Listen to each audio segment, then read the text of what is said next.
Taylor Swift's hit song 22 is, it's famous for being this ultimate carefree pop anthem, right? But what if it's actually a secret syllabus? Right, what if it's a massive, deliberate Easter egg encoding the complex philosophy of Gilles Deleuze? Exactly, that's the wild premise we're tackling today. From the book Deleuze Meets Taylor Swift by the author known as Mouse-Colored Cat. Yeah, it really forces us to ask this central question.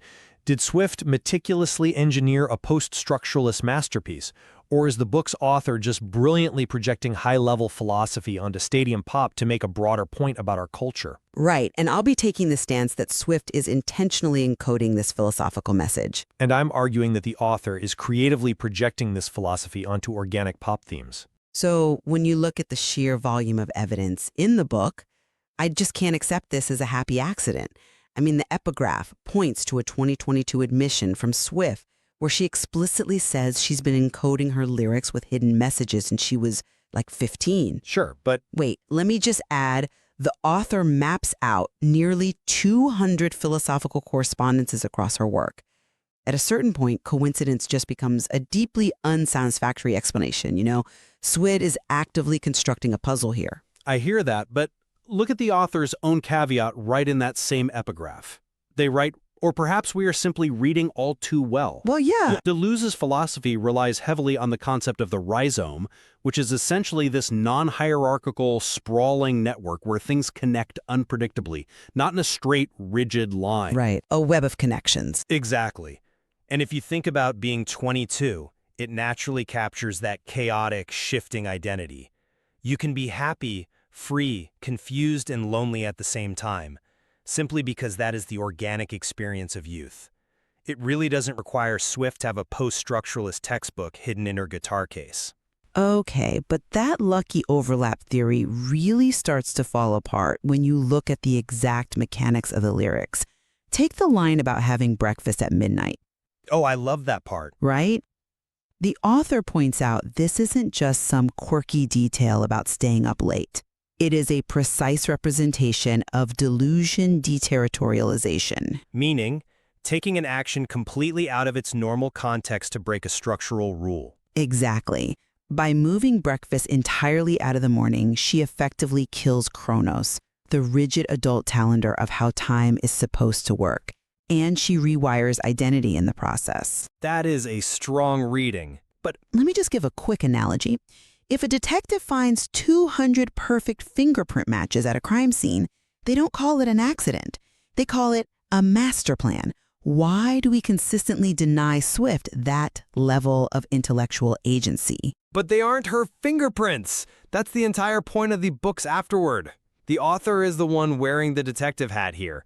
Or, as they call it, acting as the data sovereign. Right. Introducing the idea of capacitivism. Yes, capacitivism, which is purposefully injecting this weird, highly academic human spark into basic pop culture data. The Deleuze and lipstick concept? Right, exactly.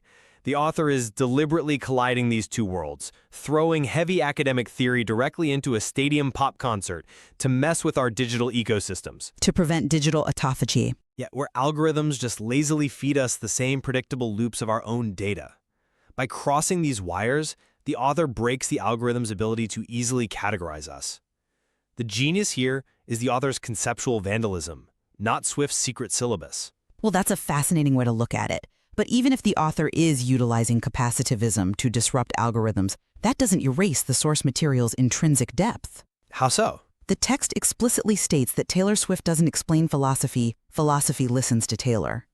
The song itself functions as a miniature metaphysical laboratory. A laboratory? Yeah. She takes fixed identity, which Deleuze argued is a prison, and shows it circulating as a temporary arrangement. I mean, it's just too structurally sound to be a complete accident. It's structurally sound because philosophy describes the human condition and pop music captures the human condition. Treating it as a calculated, intentional puzzle reduces the visceral, raw intensity of the music to a sterile academic exercise. The masterpiece is the author's translation of that raw energy into philosophical terms. So we find ourselves at a fascinating juncture. My perspective remains that this song represents a meticulously crafted philosophical puzzle, engineered by an artist with immense intellectual agency. And my view is that it's a brilliant conceptual translation by the book's author, a deliberate, provocative clash of high and low culture. Yet, despite our disagreement on who holds the architectural blueprint, there is undeniable convergence here. The author analyzing 22 through Deleuze's philosophy is bold enough in itself. Oh, absolutely. But whether it's a deliberate Easter egg or a retroactive projection, once you catch a glimpse of this Deleuzian multiplicity where identity is a shifting network, not a fixed block, you just can't ignore it anymore. Yeah, you really will never listen to this song the same way again.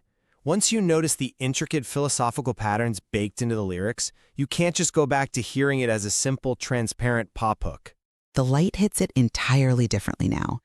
There's so much more to explore on these pairings, and we leave it to you to dive into the material and decide for yourselves.